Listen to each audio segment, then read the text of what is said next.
this podcast needs to happen. Like this needs, like, I'm so glad you're doing this. Like, I think it's fantastic. Yeah. I think I'm going to call this episode Restraints for Masturbation. Oh my God. Oh my God. You are listening to NSR, National Scrubs Radio, where nurses, doctors, students, and other healthcare professionals bring you stories from scrubs across the nation. Tune in today with NSR's Derek J.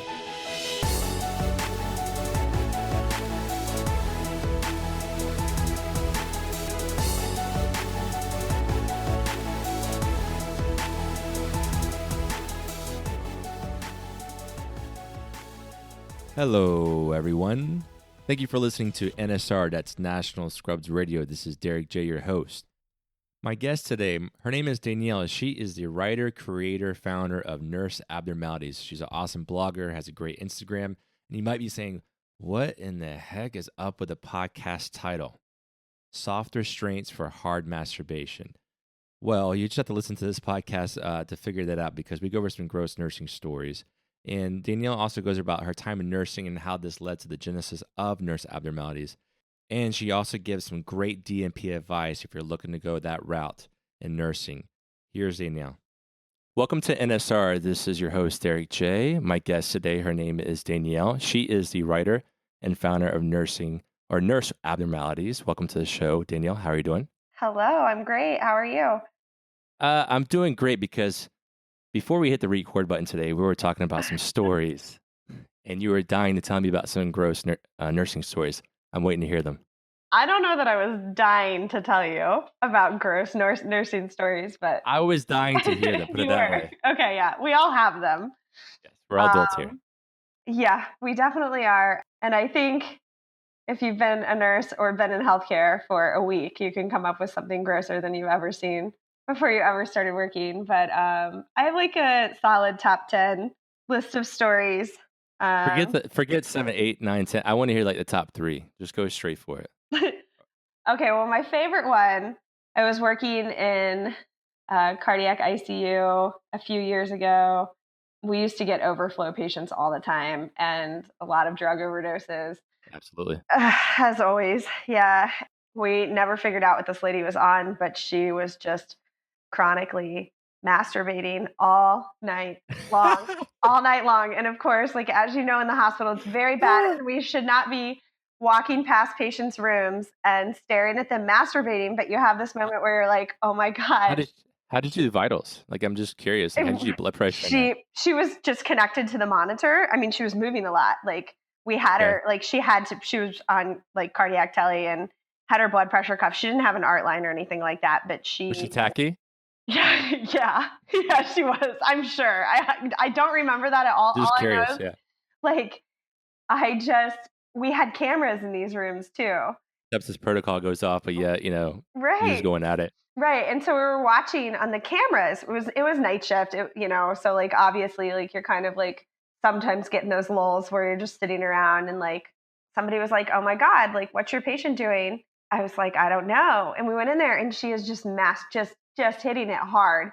And then we're all laughing. And then we're like, like residents are walking by and stuff. And like, we all think this is funny. And then we have this moment, like, this chick is going to like masturbate herself raw. To death. Like to death. And so I had to restrain her. I had to get an order for restraints for masturbation? For masturbation. Yes. Oh my God. Yes. We couldn't get her to stop. So anyway, that's one of my favorite stories. It's not like that disgusting, but it's pretty funny, and it's not something that happens too often. I mean, a part of me is like, just let her be. But then, like you say, like if she keeps going, like at what point do you like draw the line? It's going to turn into a stage 3 in an hour, and then you're going to have to get a wound consult, and then the hospital is going to get dinged for some sort of skin issue. Exactly. So, wound vac. You're right. Right. We're going to have to wound vac her clit. So that's essentially like what it came down to. So oh my God, we had to do wrist restraints for her. But so that's one of my personal favorites. I would have been more impressed if she got out of the restraints just to go back at it. Well, I think she tried. I can't remember completely, but I know she kept pulling. Like, was she high on something, or was she just like confused? No, she was really high. Got it. I Okay. think it was K2, but I also can't remember that specifically. I see. But I see. yeah, you never forget a patient just masturbating themselves to death. I mean, there have been plenty of men, like any Yeah, female nurse knows, like there have been plenty of men that like masturbate whenever you're in the room absolutely. or whatever, but it's not very often you get a woman just going to town. Like, I got something to contribute to that. Okay. So I had a job where I would do rounds on different floors, and I walk into an ICU, and just randomly I see a guy masturbating, right? But he's Sort of. masturbating with his feces. Oh.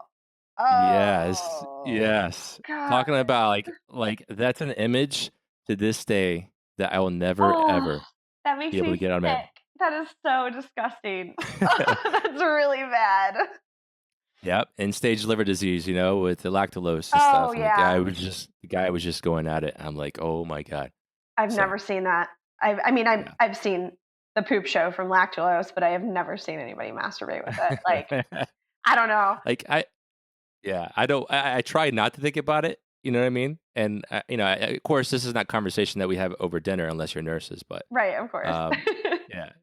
So, but yeah, go to number 2 or whichever the next story is. I've had a fair amount of requests for suppositories. Okay.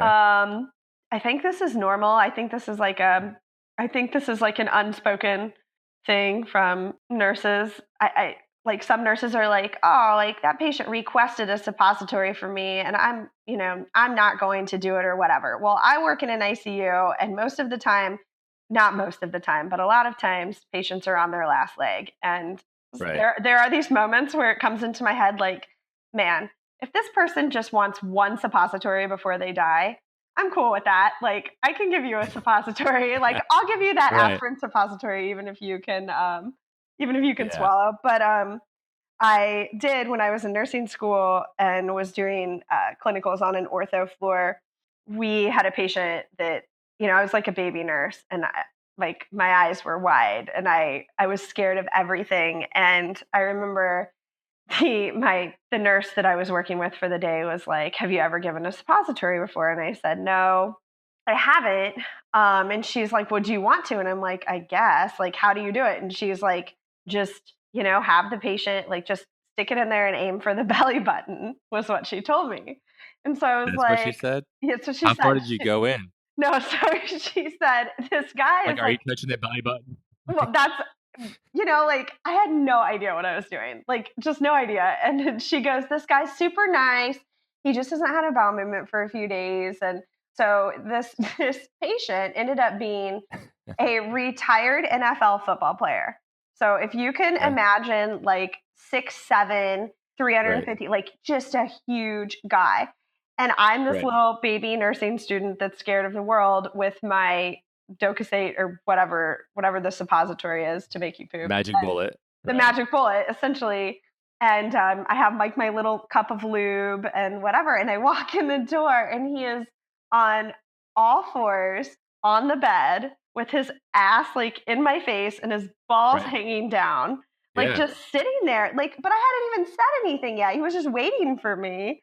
He knew what And was going on. he knew I He was was waiting coming, for it. and I was like, "Hi, sir. I'm Danielle. I'm here to give you your suppository." And he was like, "Okay, I'm ready." And I'm just, I'm thinking like, aim for the belly button, like which that's down because of how he's sitting. Like he's not laying on his Oh side my like he was god. supposed to. But I don't know. I get a fair number of requests for that, and I'm fine with it now that I'm experienced, know what I'm doing. Um, I think if a patient can swallow a pill, I'm not giving that damn suppository.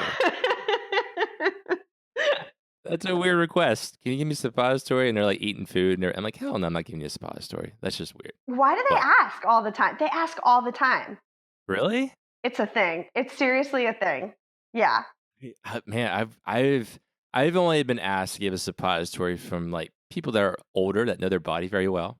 They're like, I'm like a 2-day shitter. You know what I mean? Like, and it's like day 5. I'm like, all right, I get it. I'll help you out. You You know gotta what I go. mean? Yeah, you got to go. And if they're asking me, you know what I mean? And I'm a Mhm. dude, sometimes a guy, it's a little different situation.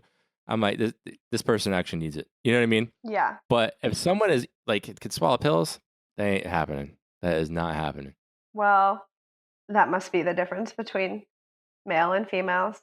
I don't Who know. knows? I don't know. Or I maybe don't know. maybe it's just the area, Possibly. meaning the part of the country. But so I don't know, suppositories, and then of course the old septic penile implant, one of my personal favorites as well. So it's maybe more of like a public service announcement. And PSA, really? it's more of a PSA. And that being Okay. said, if you're over 80 years old, you probably should not get a penile implant. And Yes, I've seen that. it's What the just, heck? I'm telling you, when you're old, like things wear out, and that's just how it is. And you're going to have to find alternative methods. But a penile implant, they just don't go well on old men.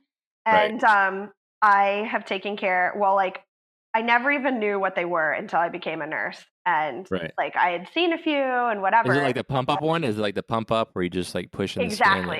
Exactly. So it's like the old Reebok shoes. Yeah. Exactly. Yeah, exactly. Yeah, But I've I seen didn't those even before. know like what it was until Yeah. I was a nurse. And I got a patient one time who and I love old people. They are my most favorite patients. Like I don't really do kids, whatever. But this poor man got a penile implant. He was 82 years old. And about 6 months later, he was so septic from it. He had MRSA blowing out of it, like so bad. They had to open him, debride him, essentially cut off his dick. Like that's painful. Horrible. Penectomy? Or as he call it, penectomy? I think it is what you call it. But yeah, I think so. I mean, like he almost died. Like, I mean, he was like triple pressed, like septic as hell. At that point, I would just go ahead and let it go. What's the point? I mean, he ended up with like a mangled meatloaf. Like, yeah, and I feel bad because it's like, I know this guy like is trying to hold on, right? Yeah. To being young and stuff. But I mean, I've seen some of these guys. Some of them, I'm like, okay, I get it. I totally get it. But then some of them, like, man, it's just time to call it quits, dude. Like, I agree. I mean, he was playing hard. Find a hobby, old people are like, they're doing it. They're doing it a lot. Like, there was a lot of STD outbreaks in Florida with these retirement communities. Yep. Because they can't get pregnant, they're widowed or whatnot. I'm like, I don't care. I only get like 10 more years to live. And yet, like gonorrhea, the clap, all that stuff is just like they're bringing it all back. And Alzheimer's patients too. Really? I never heard of that. It's bad. You can't keep them out of you can't keep them out of each other's rooms. Like, it's bad. Got it. Yeah. Or they say they have Alzheimer's. Oh my God. I have Alzheimer's. Yeah. Oh my God. It's my excuse. I'm sorry. My short-term memory is terrible. But awesome. Yeah, I mean, the septic penile implant, I really did just feel bad for the guy. I agree. But it's also something I like I've only seen it once. So yeah, I've heard these stories, but I never met someone or talked to someone that's seen it firsthand. Oh yeah. Yeah, definitely. And like, of course, you can add in there like all the plastic surgeries and stuff from Mexico that people go and do, and like I've seen horrible messes when they come back. Don't do that either. Gastric bypasses. That's a nightmare. That's the one of the worst. Yeah, definitely. That. So. Well, so far, I was thinking that maybe some people say they got gross stories, and like, we'll hear them out. Those are pretty gross. I have to give you credit. Yeah, I was gonna say, like, I think maybe sometime later we can share some even better ones down the road.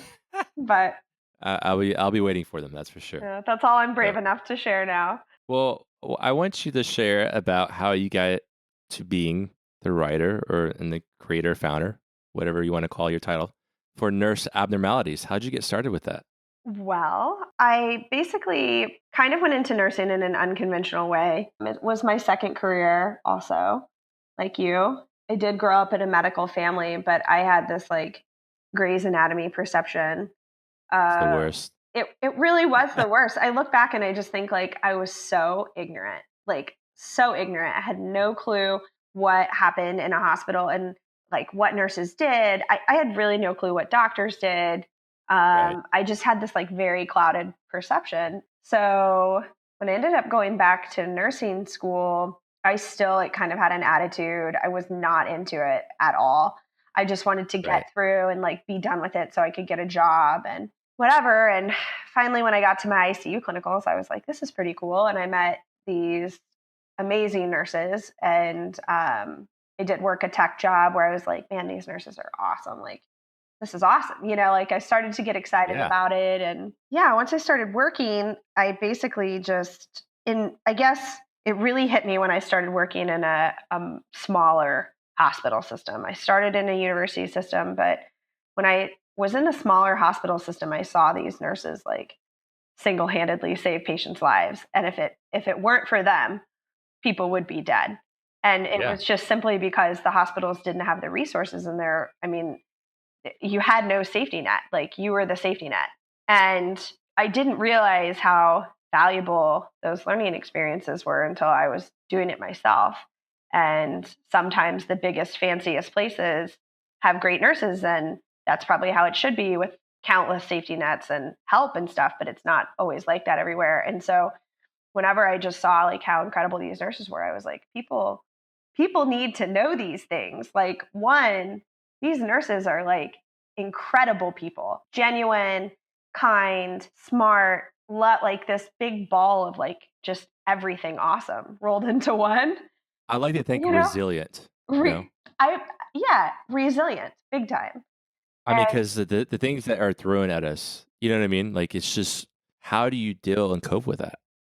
Right. Like, you're totally right. And I have been very excited ever since. And I don't know, it prompted me to want to share stories. And like, a lot of the personality traits of a nurse is, many don't say anything or stand up for themselves because, one, you're so busy all the time. By the time, you're done with your work for the day, you're exhausted, and like, you have no energy to make changes, to like advocate for yourself whatsoever. Like, they can pile things onto nurses and they'll just take it, basically. And so I just wanted to talk about some of those things. So I wanted the blog to be very real, with like patient stories and stories from myself, and then also with issues, hot issues in nursing, and just to have very real conversations about, thoughts about it, how people feel about it, ways to change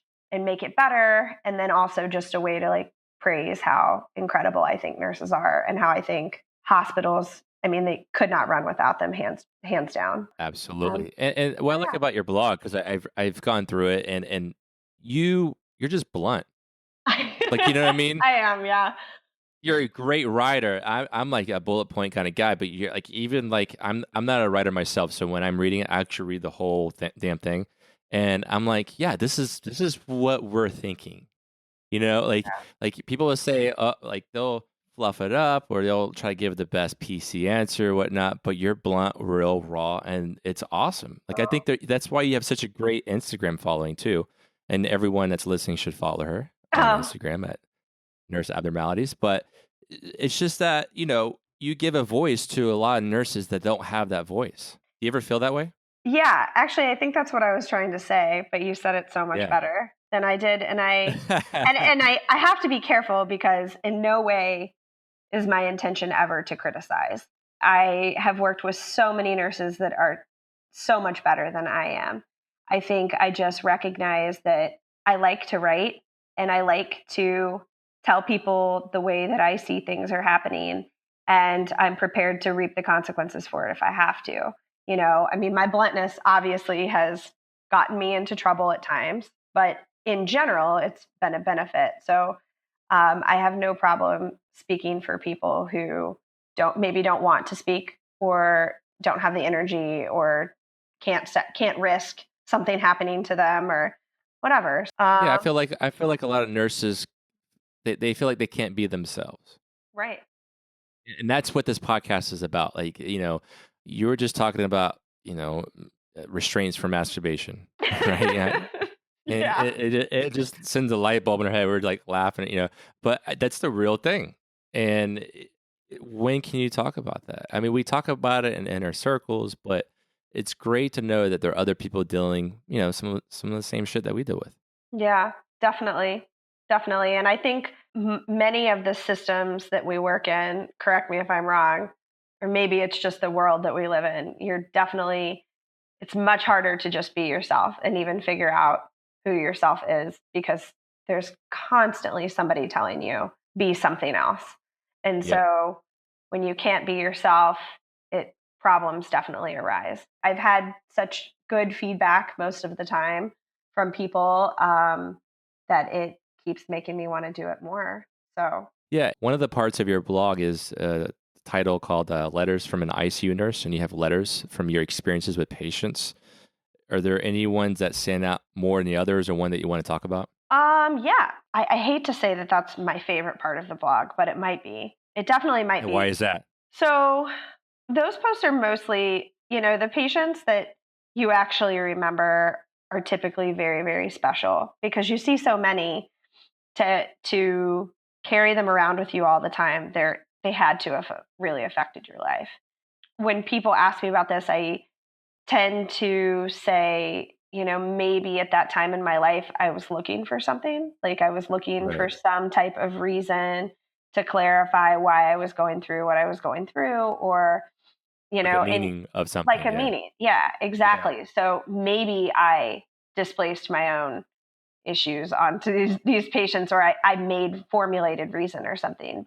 But in general, I don't really think I did. I think these people just come along, and you don't really have to be looking for anything. But if you, in the midst of helping other people, a lot of reason transpires. These people who I've spent a lot of time with, it's just, if you just sit and listen to them, or like take a step back and look at the experience, I mean, it's just right there in front of you. So a lot of these, it takes me a couple years to write and to bring up again, because they are really emotional to write, and they take some editing and whatever, but definitely. It's almost like subconscious writing. Yeah, exactly. I mean, that's the best way to describe it. It's like, I can't tell you that I've had a story where I dealt with a patient, year and a half later, something sets it off. And I'm like, oh my gosh, I see how I was affected by that one patient story. Yeah. You know what I mean? Like, it hits you. And then you kind of like detail it and understand it a lot more, how your experience was with that patient at that time. That's a great way to put it. I would say my favorite one, or my most personal one, was the one about Johnny. And I think about him all the time. I had obviously, like, I used to think about it more when it first happened, but like, he'll just pop into my mind. That was a really, really tough part of my life. And I didn't get it all like then when it was happening. I just knew that I was really sad. Like, it was just really, really sad. And I was thinking, like, why do these people die so young? And why am I putting this guy into a body bag by myself, when like normally people help you do that? It's not in a room bathing your dead patient and putting him into a bag by yourself. But that time I happened to be, and I did write it down like quickly after it happened, like within the next couple weeks. And then I didn't look at it for like a year and a half to 2 years, and then wrote that story later. I went back and read it, and I was like, oh my God, like, this is crazy. Like, why didn't I catch all of these things before? And so, yeah. Yeah. If you're listening right now, you gotta check out what we're talking about. It's on nurseabnormalities.com, and you just click on the Letters from an ICU Nurse, and you'll see the story of Johnny.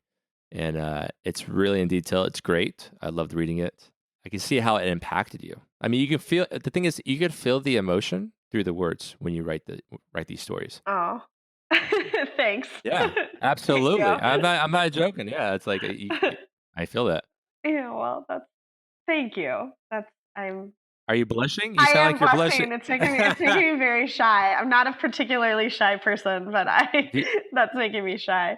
Yeah. Is it hard for you to receive compliments? Yeah, definitely. Isn't that like, that's normal?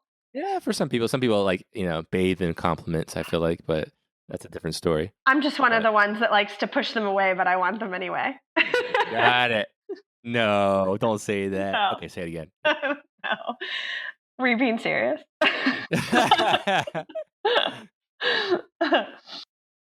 So we talked about how You don't like to take compliments, but you have a lot on your plate. It's you work, you do this blog, you have a great Instagram following, and you're also in DNP school. How do you manage all that? That seems that would drive me nuts. I honestly, some days I don't even know what I'm doing. I really don't. I don't even know how I'm doing this right now. I have a test and 4 assignments on Tuesday, but I was like, I got to do this podcast. And in the long run, this will mean more. No. Oh man, there's a lot of things about the DNP. I actually wrote a post on it. We'll talk about it. Okay, so a few things I would recommend if you are considering going back is to really do a lot of research about your program. And I have to be completely honest with you. I had no idea what a DNP was whenever I got in. I thought, oh, I'm going to get my doctorate. In fact, it was a question that they asked me during my interview, and they said, what is a DNP? And I just blanked. I didn't say anything. Right. And then I had to recover. And then I came up with some BS answer because I can bullshit pretty well under pressure. And it's not like normal pressure. Exactly. Right? Exactly. And so then 2 years in, I'm thinking still what in the hell is a DNP? I still just don't get it. And I'm taking these research classes and I'm thinking what is going to happen in the end? So basically what you're doing is you're taking research that's already been done and you're implementing it into, hospitals, places of practice. And so you're not doing original research. And you have to take all of the research classes, though, to learn how to do statistics and everything. And you come up with this project and you submit it to the institutional review board. It's the real deal. You implement it into practice. You measure all your results. And, that's that. Well, so come to find out, as I'm cruising along in my program, I find out that some DNP programs don't actually make you implement a project, which, kind of pisses me off a little bit, considering half of my stress is implementing this project and getting in the door at some of these hospitals and identifying your stakeholders and stuff. So some people, apparently in some programs, you can graduate without ever implementing a project. So keep your eye out for that if that's what you're into. And then do your research. Yeah. Yep. You'll end up with the same degree I have. So I don't, it just depends on what you want to do. And then the BSN to DNPs, which is what I'm doing, is a whole different ball game from the MSN to DNP. And it'll be really important to figure out what works for you. So for me, I just wanted to kill it and knock it out. But it would have been really nice to have a master's somewhere in there as something to fall back on. Well, see, I ask a lot of nurses. I'm like, they're like, oh, I just got in nurse practitioner school, or I got in D. I'm like, okay, so what kind of medicine do you want to practice? What do you want to do? I don't know. It's the next linear thing. You know what I mean? Yeah. So they feel like they have to do it. Right. And I'm like, well, have you decided where you want to go? What kind of medicine you want to practice? What kind of practice do you want to have? I mean, do you want to have, you want to work in family, or you work in the hospital, acute care? What decisions do you make? And it's always funny because I see the hamster spinning the wheel. Oh yeah. And they're like, I don't know. I'm in the program. You should definitely have that figured out before you tackle something like this. Yeah. Or else you will not make it through. Because if there's nothing to drive you, you will see no light at the end of the tunnel and you will be completely miserable. For me, I know when I graduate, I want to work in an ICU, preferably cardiac, as a nurse practitioner. And I did the DNP for a number of reasons. One, because I'd like to teach someday. Two, because maybe I'd want to lobby someday. Who knows?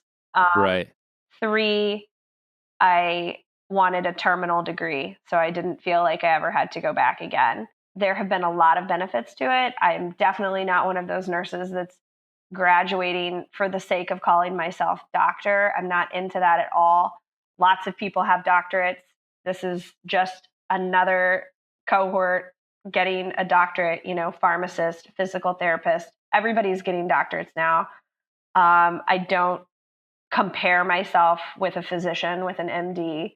I'm not into that at all. I'm not going to introduce myself as doctor. I think we're two separate professions that are very capable of working together for the benefit of better patient care.